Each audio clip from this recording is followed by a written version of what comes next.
Blog Show. Blog Show. Welcome to the Blog Show, where every Friday night you get to spend 10 good minutes with sports internerds like us. I'm your host, Jamie Mottram from MrIrrelevant.com, and Bog is my co-pilot. As always, it's Dan Steinberg from the DC Sports Blog. Yeah, we're here to walk you through the week in blogs, and once again, every time we mention a blog by name, we give it a little ring, a blogger gets his wings, and we're going to start with the Nationals. Nats bloggers jumping off the balconies already. It's been a short season so far, but they're already miserable. I'm going to talk about a couple blogs that were especially sad. Oleander and Morning Glories. If this season were a boxing match, the ref would have stopped it. Can I have a ding? Yes. There's also a Nats Bad blog that's just dedicated to all things bad about the Nats. Natsbad.blogspot.com. Pretty good. Well, it's going to be a long season, long summer for the Nationals, and one of the Nats bloggers, and there's a strong blogging community around this team, Distinguished Senator, notes that, well, one reason for their losing ways might be that they're out of shape. I mean, just on the right side of their infield and in the middle relief, they've got four fatties right there. I mean, Dimitri Young, Ron Belliard, and Ray King, the ultimate fatty, and Chad Cordero is a little pudgy, and he's also at the end of the bullpen, not middle relief. So I like pleasantly plump more than fat, but I will say that Ray King looks like he stuffed two dinner rolls kind of in his cheeks. He might be the fattest man in the major leagues. Another site, by the way, Bugs and Cranks. They present us with their all-fatty team, 1980 to the present. Right, and my favorite guy on the team is Rich Garces, the relief pitcher, who is one of baseball's great fatties, and he's blessed with the figure of a manatee, according to this blog. Yeah, and we've just got washboard abs. The rest of the lineup you can find at Bugs and Cranks. Mo Vaughn is the DH. David Wells is starting pitcher.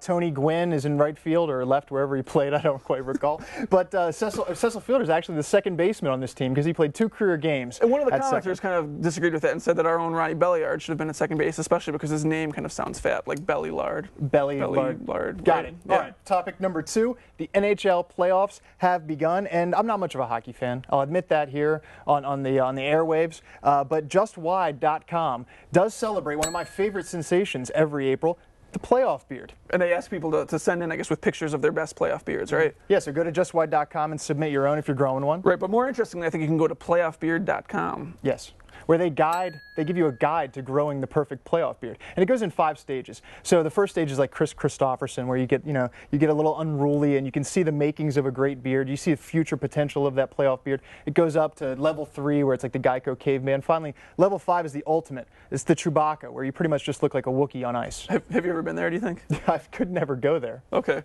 Well, they also give out the Chuck Norris Trophy for the best playoff beard of the year. Last year's winner was Brett Hedican of the Carolina Hurricanes.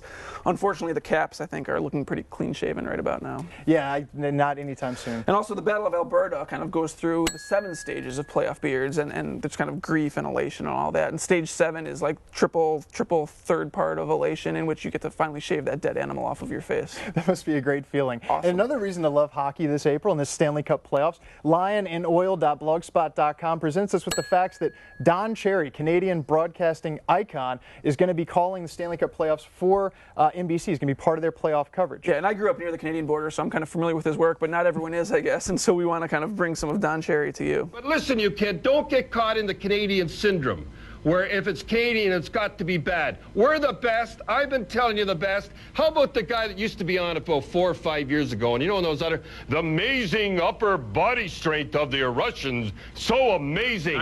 They're nothing. Just a minute. No, they're sorry. nothing. Tournament in Calgary. N-O-T-H-I-N. Had a nothing. finished touch, but only one at a touching finish, and that was overseas, according to Don Cherry and the coaches' Chronicles and Hockey Night in Canada on CBC.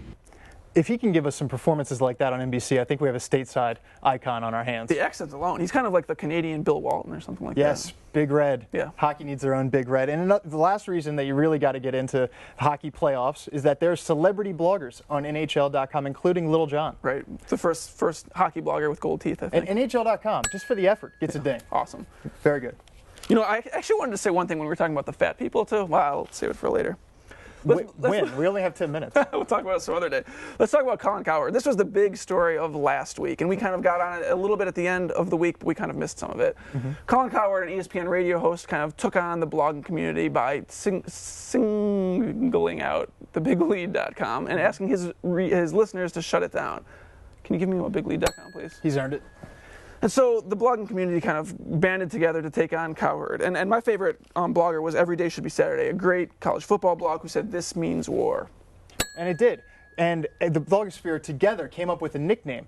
KissingSusieColbert.net actually polled their commenters, their community, and they came up with the perfect name for Cowherd, Schrootbag. So from here forth in the Blogosphere, Colin Cowherd will be known as Schrootbag. And if that's not demeaning enough, ESPN's new ombudsman, or ombudswoman as it is, Leanne Schreiber, in her first week on the job, agreed that Cowherd's behavior was, quote, immature, irresponsible, arrogant, malicious, destructive, and dumb.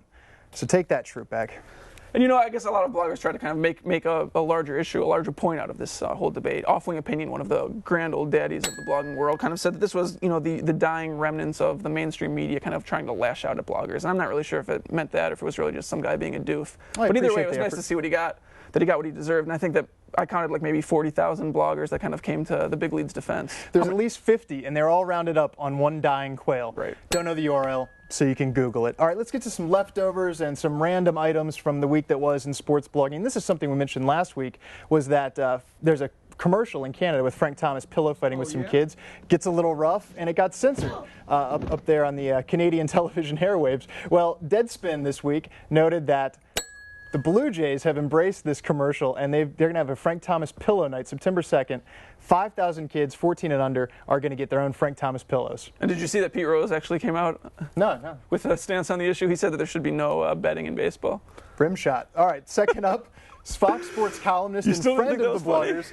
No, if I don't get it, I just move on. Okay. All right, Fox Sports columnist and friend of the bloggers, Peter Schrager, he did a column this week. It was American Idols as athletes. And I thought it was very bloggish in nature, so we'll just throw out a few of them and follow us along at home. Phil Stacey, the bald crooner who does the cheese ballads. Yeah, he's just like Sam Cassell, I guess, for the bald head and the misshapen facial features. I'd like to point out at this point that Ivan Carter, who does the Wizards Insider blog for WashingtonPost.com, has already kind of publicly called me the white Sam Cassell, so I was a little bit hurt to see this. Did he pay you for that mention?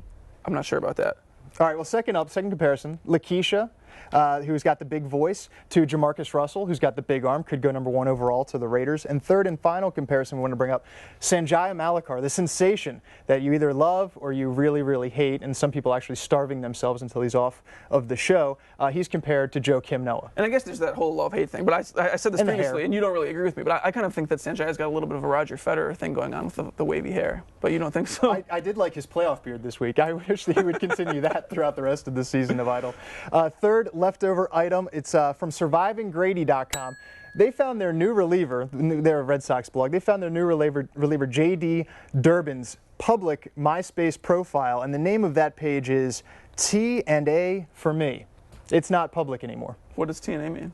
It was actually spelled out. It's the T blank blank blank. Oh, okay. And A blank blank. I actually looked for the minor league pitcher blogs. I mean, MySpace pages last year at this time, and I found one for a Nationals pitcher, Colin Ballister, who's kind of a big rising star in the organization. He actually had a video of himself hitting golf balls on his MySpace page. Let's take a look.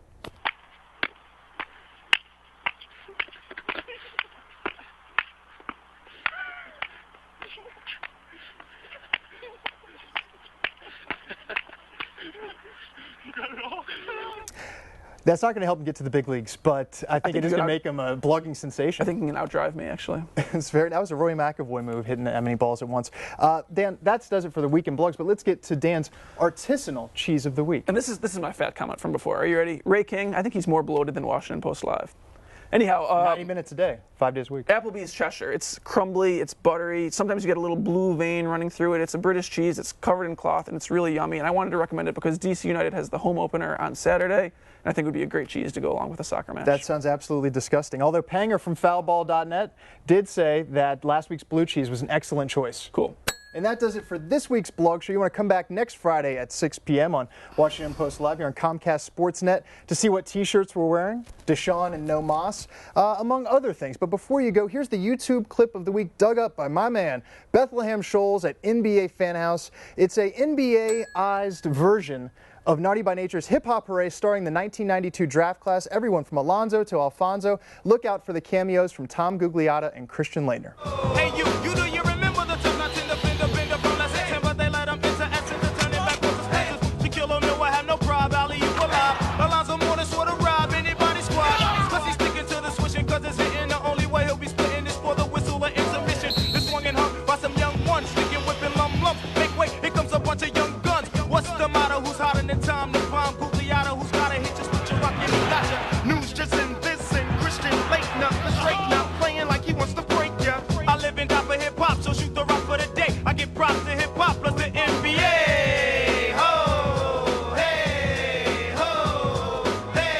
Blog Show wardrobe provided by Nomos.com and Deshaun Stevenson Design.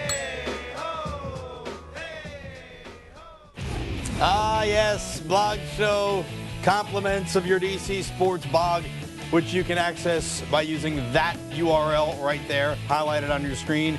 It's Dan Steinberg. Of course, Jamie Mottram is Mr. Irrelevant on the web. That's his personal blog, and of course, he is the proprietor of the AOL Fan House on AOL.com.